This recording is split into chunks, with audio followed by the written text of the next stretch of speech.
Saúde da igreja com a paz do Senhor, amém? Aleluia, muito feliz de estar mais uma vez na presença do Senhor, com a honra e o privilégio, e porque senão a responsabilidade de trazer a mensagem da noite. É como diz a nossa pastora Michele, friozinho na barriga sempre presente. Acho que a maior responsabilidade, muito maior de qualquer outra ação feita na igreja, é trazer a palavra do Senhor aos corações, amém? Aleluias. Sem mais delongas, eu gostaria de convidá-lo a abrir as suas Bíblias em Apocalipse, no capítulo 3, versículo 11. Aleluias. Sonoplasta, não baixa não. Só um pouquinho aí. Obrigado. Aleluias. No livro de Apocalipse, capítulo 3, versículo 11. Aleluias. Quem achou diz amém? Vamos se colocar de pé, irmãos, em reverência à palavra do Senhor? Aleluias. Glória a Deus.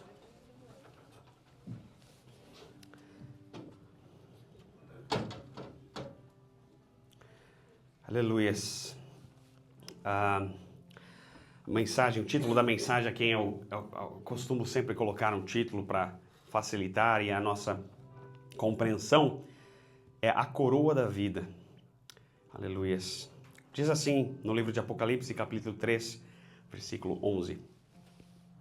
E ao anjo da igreja que está em Filadélfia escreve: Isto diz o que é santo, o que é verdadeiro, o que tem a chave de Davi, o que abre e ninguém fecha, e fecha e ninguém abre.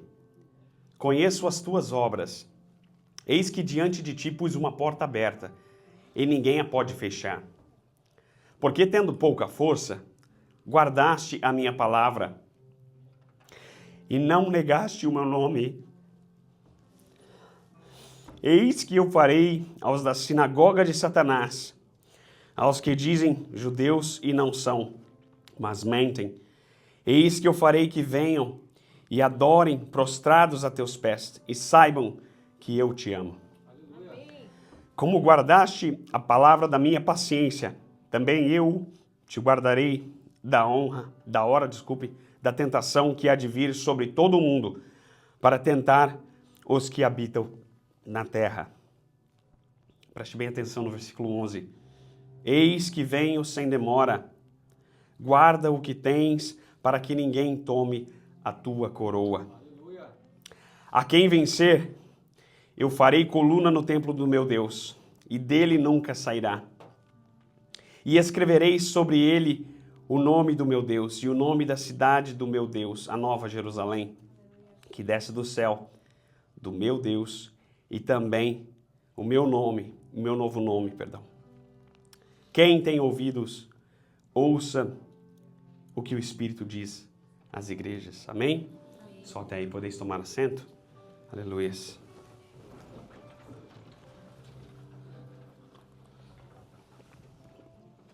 Aleluia. Antes de nós adentrarmos na mensagem dessa noite, eu gostaria de fazer um desafio com cada um de vocês. O pastor lançou essa aqui, eu gostei. Somente agora, você vai pegar o seu celular em mãos. Tudo bem se você tem sua Bíblia na mão, não tem problema. Mas deixe de lado um pouquinho, pegue seu celular. Eu só vou saber as instruções para quem tem iPhone, mas para quem tem Android deve ser bem similar. Ou para quem tem outro tipo de aparelho, mas a maioria é Android e iPhone. Eu queria que vocês fossem em configurações, Screen Time, ou provavelmente tempo de tela, e verificasse lá o Report. Lá vai ter provavelmente, eu vou expor o meu aqui, tá? Fiquem tranquilos, eu vou expor o meu aqui.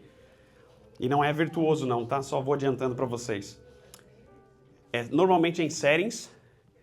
Se você normalmente tem uma lupinha, você pode colocar Screen Time ou tempo de tela. Você pode fazer isso, tá? Acredito, João, cadê o João? Similar para o Android, né? Deve ser similar. Eu só pesquisei, pode pesquisar em cima. Screen Time, é isso aí, você deve ter uma lupinha. Resumo, vamos lá. Qual que é a sua média diária? Vamos lá, a minha é 21 horas e 11 minutos. Tudo bem que um pouquinho da excuse aqui eu estou usando para tocar, então fica disponível toda hora. Mas vamos lá. A minha média é 21 horas e 11 minutos. Todos acharam? Conseguiram achar? Bem? Não? Tem problema. É só um exercício muito rápido. Não vai tomar mais que 5 minutos. E aí, se você clicar no gráfico, normalmente ele vai abrir um pouquinho mais e ele vai descrever por average ou por aplicativo. E aí lá você vai ter uma lista. A minha lista mais usada aqui é o Teams, que é um aplicativo da empresa que eu uso, que é como se fosse o WhatsApp, com 10 horas e 32 minutos. Tirando o fato que eu uso ele para trabalhar, o segundo mais usado no meu caso é o Facebook, tá? Marketplace, 7 horas e 39 minutos. Aí o segundo é a internet, ou browser, qualquer tipo de browser. E assim por diante. O WhatsApp está ali no terceiro, quarto, enfim. Eu queria, para quem tem aplicativo da Bíblia, dá um scroll down aí e vê onde que está a Bíblia. Só para ter uma noção. Tirando o fato que eu estudei via aplicativo também, o meu está em 1 hora e pouquinho. Ridículo, né? Mas tudo bem. Vamos lá. Então, se eu tirar o tempo de estudo da Bíblia que eu fiz, dá um pouco menos. Tudo bem, uma pequena desculpa, eu ainda uso a física quando eu estou estudando, mas enfim, não muda muito não vai somar muito a esse tempo. Feito esse exercício, agora eu gostaria que vocês guardassem o celular e prestassem atenção na mensagem. O tema principal que eu pedi para vocês focarem foi: guarda o que tens para que ninguém tome a sua. Amém? O que pode tomar a minha coroa, né? Pode ser a pergunta. O que pode tomar a minha coroa? Antes de nós entrarmos no fator coroa, eu coloquei no Google, joguei lá. Quais são os principais desperdícios de tempo na atualidade? O que mais consome tempo na atualidade? Primeira opção, quem adivinha? Pode fazer, não é um monólogo. Quem adivinha qual que é o primeiro? Eita, parece que vocês estão lendo aqui, né? Não tá aqui. Redes sociais, muito bem. Segundo, e aí dentro de redes sociais pode ser qualquer uma, obviamente, mas segundo, entretenimento excessivo, tais como Netflix, YouTube, entre outros videogames e por aí vai. Terceiro, mensagens e notificações constantes, ou seja, WhatsApp e afins. Quarto, consumo e materialismo digital, compras online e assim por diante. Aí as irmãs entendem um pouquinho melhor que nós, mas eu também tenho a culpa, né? Marketplace. Não sou o único. Navegações aleatórias, obviamente, na internet, que aí pode ser para qualquer coisa. Multitarefas e acesso a estímulos.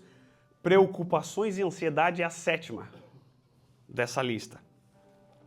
E aí ele citou, só peguei a 7, obviamente, deve ter uma coisa a mais. Mas enfim, a gente riu até agora da nossa situação, mas é aquela risada com medo, certo? Porque se a gente está se preocupando com aquilo que vai tomar a nossa coroa, o que está tomando a sua coroa hoje? A reflexão que eu queria trazer com esses pontos saltados você vê que tudo é tecnologia, tudo essas coisas que estão na atualidade, que incentivam, que tomam o nosso tempo. Se nós somarmos todos, é uma mesma porcaria, me desculpe o palavreado, certo? Pouco se usa para o modo produtivo, que é a conversa com a família, a gente está distante, tem uma pequena desculpa, mas Facebook, na sua maioria, é uma rede social que, como bem disse, não tem muita utilidade, é só para uma coisa ou outra, Instagram e afins. E a maioria deles tem conteúdos importantes, mas na sua grande maioria de conteúdos, eu diria 99,9, sem medo de errar, só coisa que não presta e não preciso... Todos aqui são adultos e sabem do que eu estou falando. Isso é muito sério. Mas antes de entrarmos nesse ponto, o que toma a nossa coroa? Aleluias. Coroa da vida. Quando nós pensamos em coroa, normalmente nos atribuímos a reinado, a rainhas, a reis, né, a pessoas importantes, né?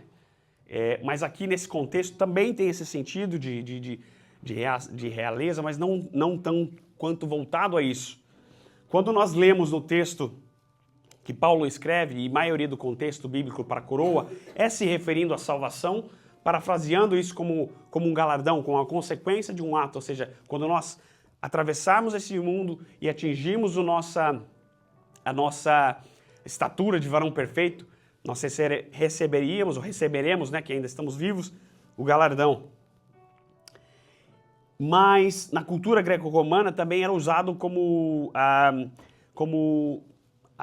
se diz, na competição, Olimpíadas, né? Há muito tempo atrás, eu não sei se no tempo de Paulo já existia a Olimpíadas, mas já tinha Jogos Olímpicos e Games e pessoas atletas que viviam e que faziam essa função. Então, quando terminava aquela certa atividade, era se coroado com aquela folha de louro, que até hoje tem nas Olimpíadas, né, que a gente vê, que é um esporte centenário, e tem aquela coroa de louro, certo? Então, essa é mais ou menos a analogia que, no caso, Jesus usa, João usa, Paulo usa, que sempre se referindo ao nosso galardão.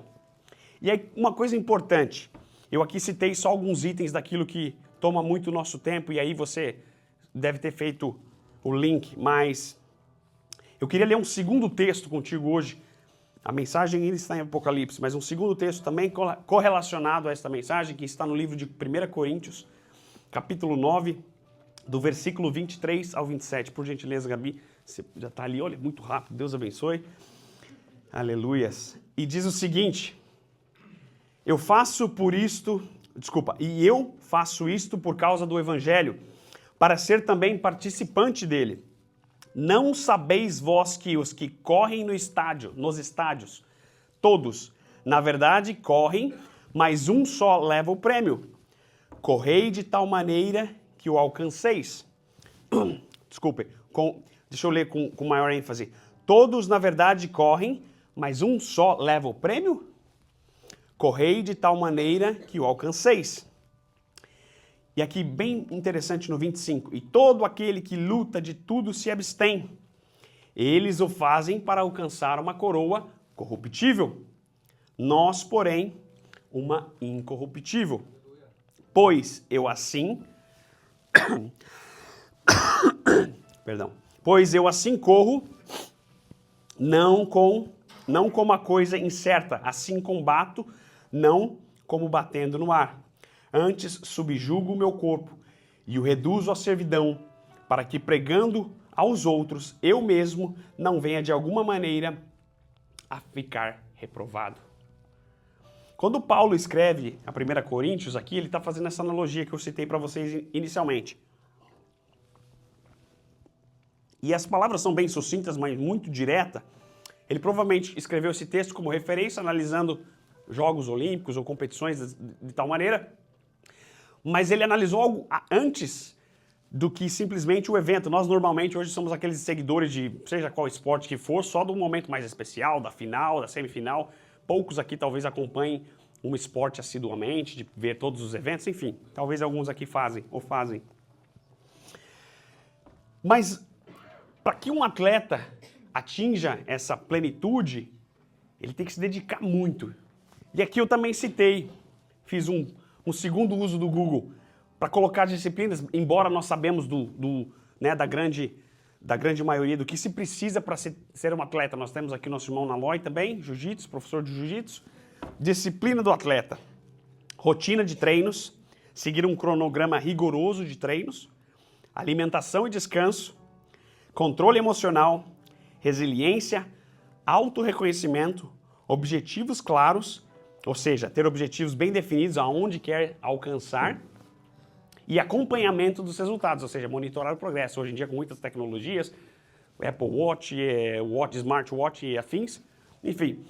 E a gente só vê um momento de êxito, ou de repente aquele jogador maravilhoso que vai lá e faz aquele gol bonito, ou então a gente critica aquele que não está se desempenhando bem, né? Porque fala, poxa, só faz isso da vida e ainda faz mal, como se fosse algo fácil e simples. Mas enfim, para que um atleta aqui tenha que ter essa performance, ele tem que fazer todas essas coisas. E obviamente, uns se destacam mais que outros por mérito, talvez por talento, sim, mas alguns muito menos por talento e mais por dedicação e esforço. Se, como Paulo disse, atletas fazem isso e só um leva normalmente, na maioria das competições, seja um time, seja um grupo, é só um. Essa é a graça dos esportes, ou seja, se todo mundo ganhasse não faria sentido, né, competir. Então, só alguns levam um prêmio, uns melhores que os outros. Se para tudo isso, só para ganhar uma medalha, hoje alguns também ganham alguns recursos financeiros, mas enfim, tudo se resume àquele momento de glória, de levantar o troféu e dizer, puxa, recebi, alcancei, enfim.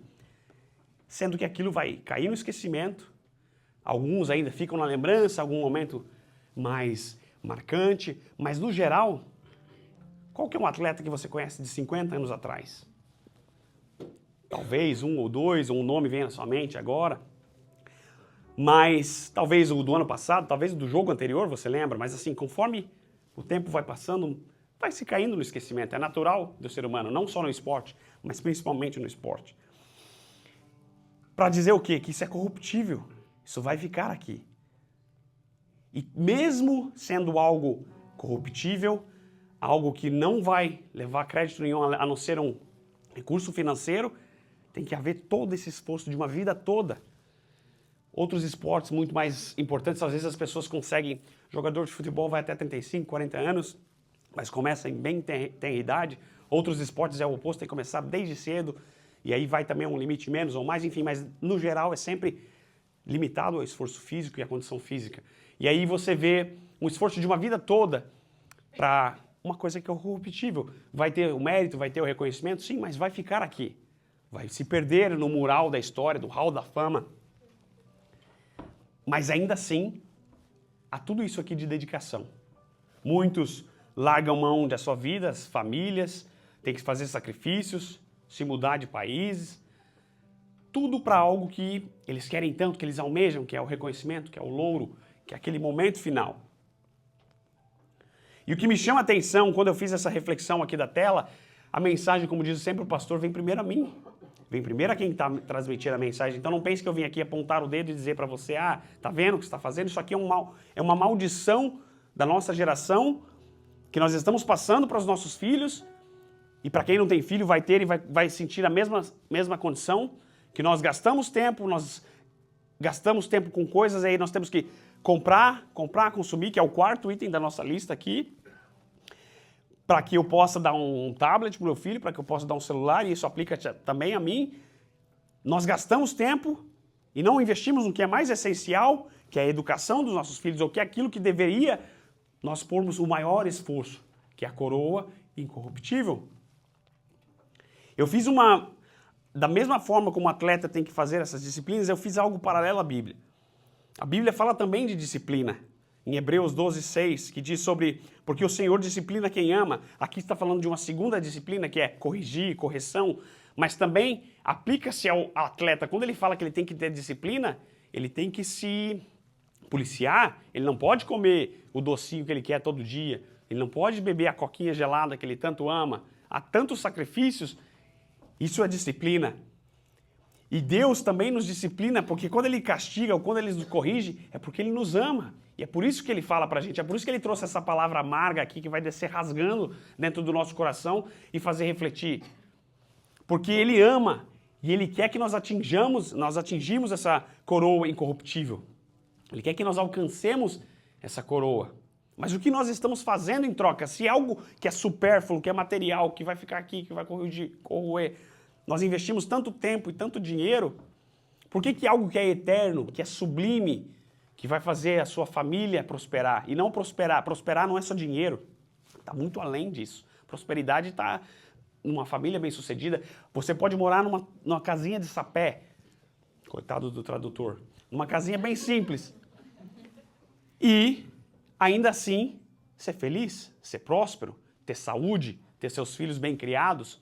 Dinheiro não está associado à condição de prosperidade apenas. É um dos fatores, mas não é o único. Há pessoas que preferem trabalhar 10, 12 horas por semana para educar bem seus filhos. Há pessoas que abrem mão das suas carreiras, como nossa irmã Mariane, para cuidar das suas filhas.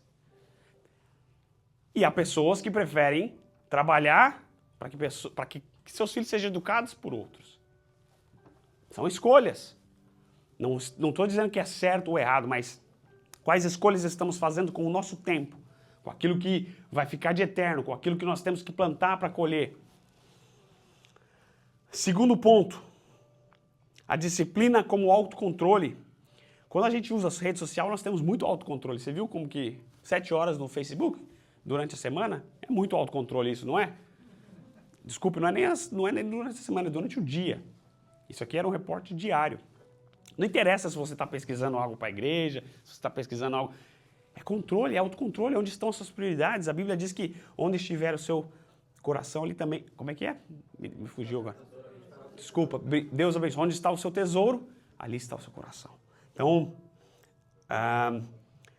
como que você pode ter esse autocontrole? 1 Coríntios, que a gente leu, fala, todo atleta em tudo domina. Eles o fazem para alcançar uma coroa corruptível, nós, porém, incorruptível. Paulo compara a vida cristã ao esforço de um atleta, como nós já bem dissemos. E a disciplina é um sinal também de sabedoria, que diz em Provérbios, versículo 12, 1, diz assim, quem ama a disciplina, ama o conhecimento, mas o que aborrece a repreensão é estúpido. Para os livros de sabedoria, como é o próprio livro de Provérbios, está bem claro aqui a mensagem. Se você pegar essa mensagem como algo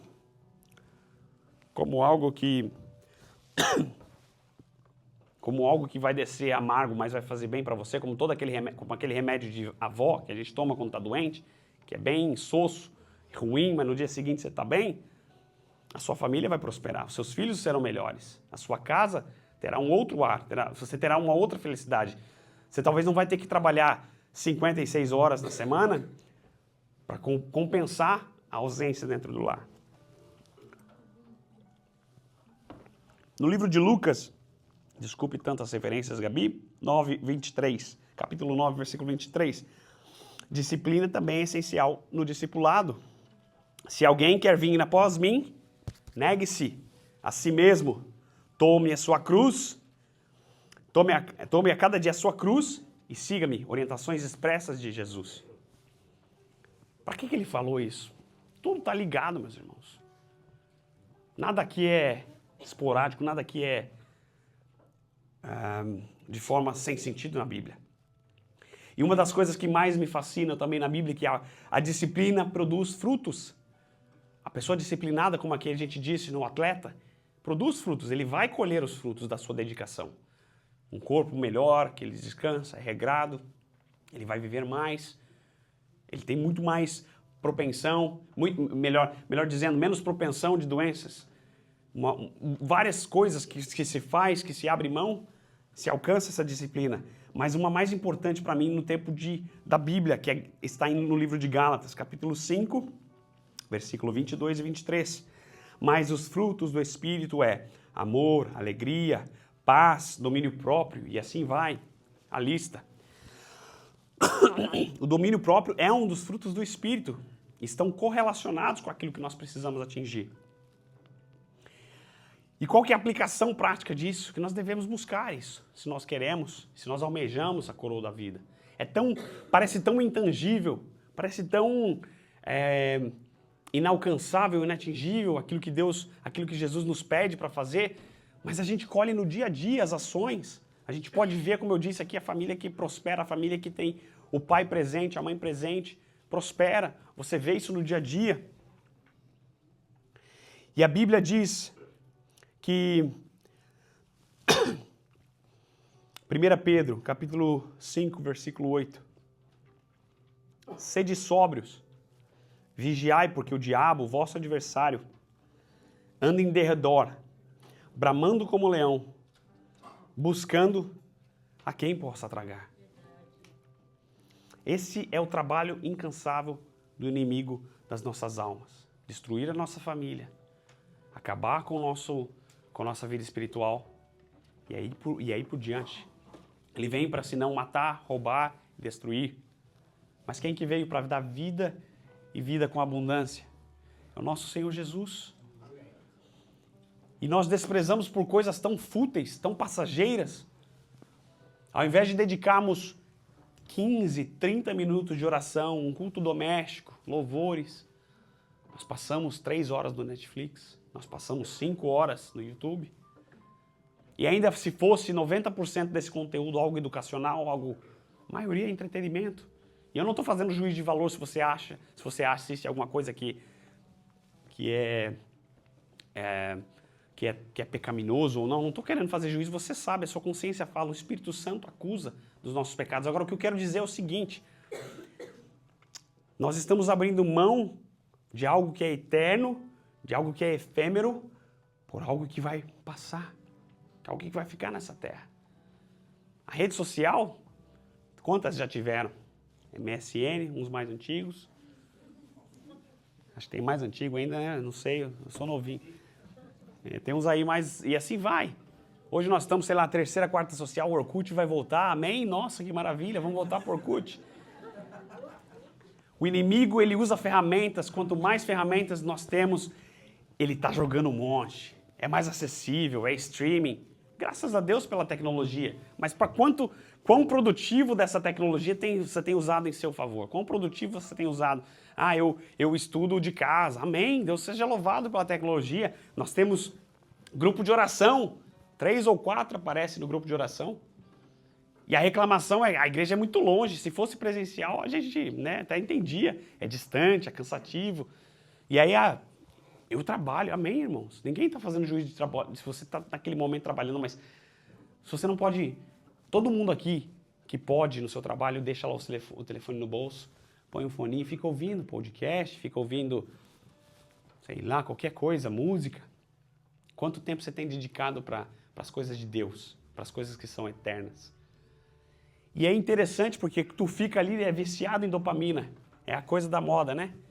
E o pior é que os nossos filhos estão vendo a mesma coisa. E você vai lá e fala, sai do tablet, você já está 5 horas no tablet. E quantas horas você, como pai, está? Sendo que uma criança, tudo que ela vê, ela copia. Você está sendo a referência do seu filho. Né? Tem um vídeo muito famoso que aqui a maioria já deve ter visto, que é aquela criancinha que está atrás do pai. O pai fuma, ele está lá atrás fumando. O pai sobe a escada, chuta o cachorro, ele vai lá e chuta o cachorro. Os nossos filhos são reflexos daquilo que ele vê dentro de casa. Se o seu filho, com a exceção de alguém que tem algum caso especial, mas se seu filho não está indo bem na escola, ou está tendo algum problema, e você já foi no médico e não achou nenhuma solução, faça uma reflexão lá dentro da sua casa, o que você tem assistido, o que você tem levado para dentro dos seus filhos, o que seus filhos têm assistido. Isso aqui parece uma coisa assim, parece que eu estou, né, falando com criança. Não é por isso, isso aqui está para dentro de mim. Eu tenho 2 meninos lá, que se eu não cuidar, o inimigo vai levar e não adianta dizer que foi a droga, que foi o mundo. Não adianta eu culpar o terceiro. A Bíblia diz, ensina o menino no caminho que deve andar, para que quando ele cresça, ele não se distancie. Se um dia ele se distanciar porque você ensinou o caminho correto, a responsabilidade é dele, não sua. Nós não temos obrigação nenhuma de salvar os nossos filhos. A salvação é individual. Você não vai salvar sua família, seu marido, sua esposa. Mas se você deixar um filho se perder por negligência sua, ai de você, você não tem noção. Aleluia. Aleluia, Jesus. A tecnologia abençoada, eu faço uso. Pai, se nós não usarmos com sabedoria e com disciplina, isso vai consumir os nossos lares, isso vai acabar com as nossas famílias. Você acha que nós não vemos mais o mover do Espírito Santo porque simplesmente ele parou de agir ou porque nós mudamos as nossas ações? Quanto da sua semana você tem dedicado a Deus? O quanto da sua vida você dedicou a Ele? Quanto você começou a reclamar? E quando você parou para prestar atenção nas suas ações que está afetando as pessoas à sua volta?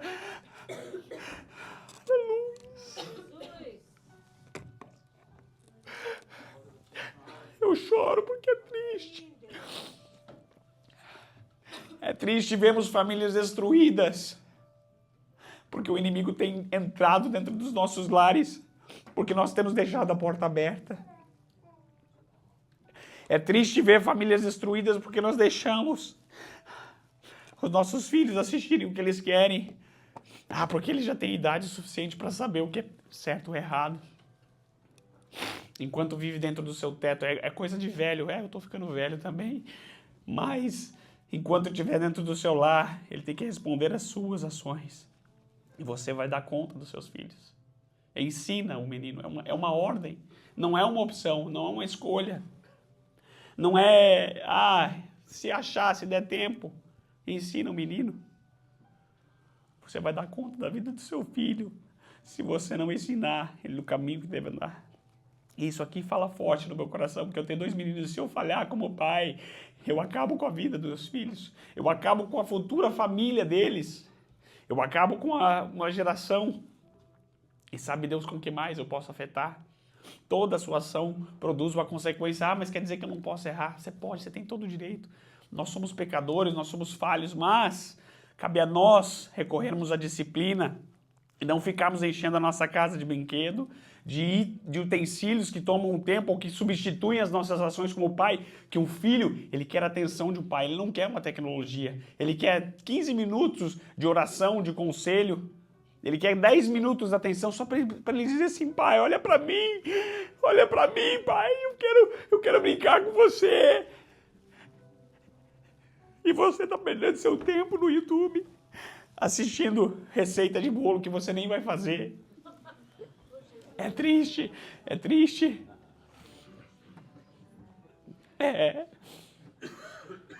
A gente ri porque é cômico, mas é trágico ao mesmo tempo.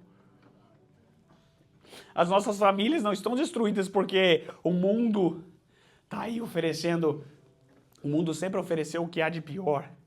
O mundo sempre ofertou drogas. As suas gerações, nós somos aqui mais ou menos da mesma geração.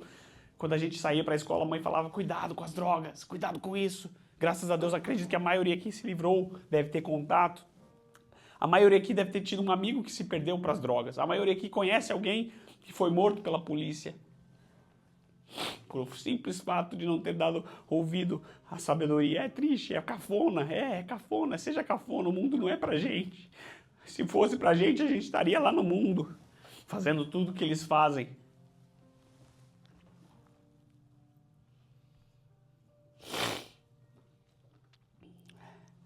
No livro de Apocalipse, capítulo 2, versículo 10.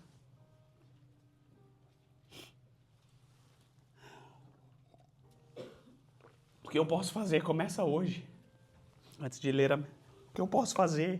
Eu gastei todo esse tempo já, meus filhos têm 12, 13, nunca é tarde. Só é tarde o dia que você parar e desistir. Apocalipse capítulo 2, versículo 10 diz, nada temas das coisas que hás de padecer.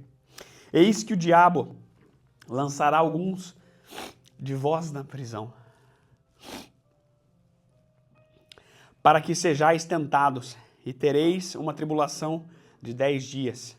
Sê fiel até a morte, e dar-te-ei a coroa da vida. Se você está aqui sentado, tem filhos, ou vai ter, ou conhece alguém, irmãos, mesmo que seus filhos já saíram de casa, de repente, você errou, pecou, ou fez alguma coisa que, porventura, volta atrás, pede perdão, nunca é tarde. Só é tarde o dia que você fechar os olhos e não ter a oportunidade de pedir perdão pelo péssimo pai que você foi, ou pela péssima mãe que você foi. Reconheça, seja humilde, reconheça, volte atrás, ore por essa pessoa, para os seus filhos, se já saíram de casa, mas se ainda estão na sua casa, ore para corrigir, para batalhar, para que eles sejam um homem e uma mulher de Deus, não para que esteja aqui pregando ou fazendo coisas aqui. Há muitos espaços, a Bíblia diz que a seara é grande, mas os ceifeiros são poucos. Ser fiel até a morte e dar-te-ei a coroa da vida. E quando eu receberei essa coroa, quando nós iremos receber, se nós fizermos tudo certinho, como um atleta, com disciplina, porque vai ser cobrado de nós o que fizemos como cristão. Se nós realmente seguimos e fizemos, vir para a igreja não faz de você um cristão, lamento dizer. Há piores cristãos dentro da igreja do que muitos ateus lá fora. É ridículo, mas é a realidade. Muito obrigado, minha irmã, Deus seja louvado.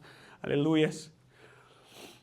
Há muitos lá fora que são muito mais corretos do que muitos cristãos dentro da igreja. Isso é ridículo, mas faz parte da nossa humanidade. Agora, o que você vai fazer hoje como cristão com essa palavra?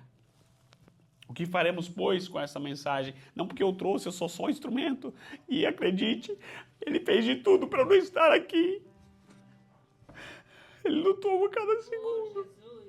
Aleluia. Porque ele quer destruir a minha família, ele quer destruir a sua. Mas ouça essa mensagem. E quando 1 Pedro, capítulo 5, versículo 4. E quando aparecer o sumo pastor, alcançareis a incorruptível coroa de glória, meu Deus. Eu almejo esse dia, Pai. Aleluias. Aleluias. Que nós possamos ter a honra de ouvir: vinde benditos do meu Pai, adentrais as portas. Aleluia. Glória a Deus. Que não seja você aquele que vai ouvir: afasta-te de mim porque eu não te conheço. Essas são as piores palavras que um ser humano vai ouvir.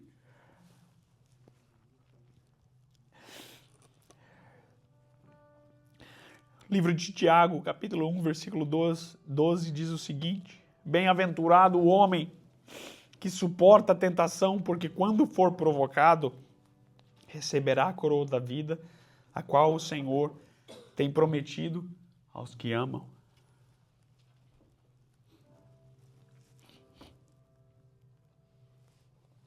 O que faremos com essa mensagem?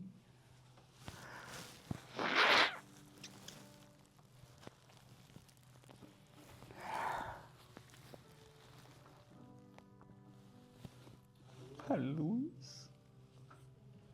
Se coloquem de pé, irmãos.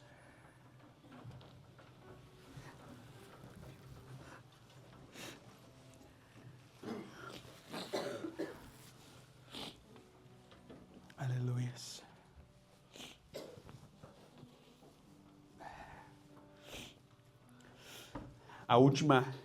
Último versículo de referência bíblica que eu gostaria de deixar para você nessa noite, para você refletir. Comece hoje. Livro de Mateus, Gabi, capítulo 6, versículo 33.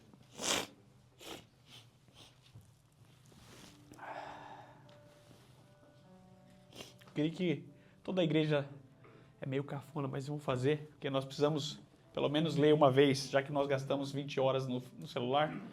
Vamos gastar 3 segundos lendo. Mateus capítulo 6 diz o seguinte, vamos lá no 3, 1, 2, 3.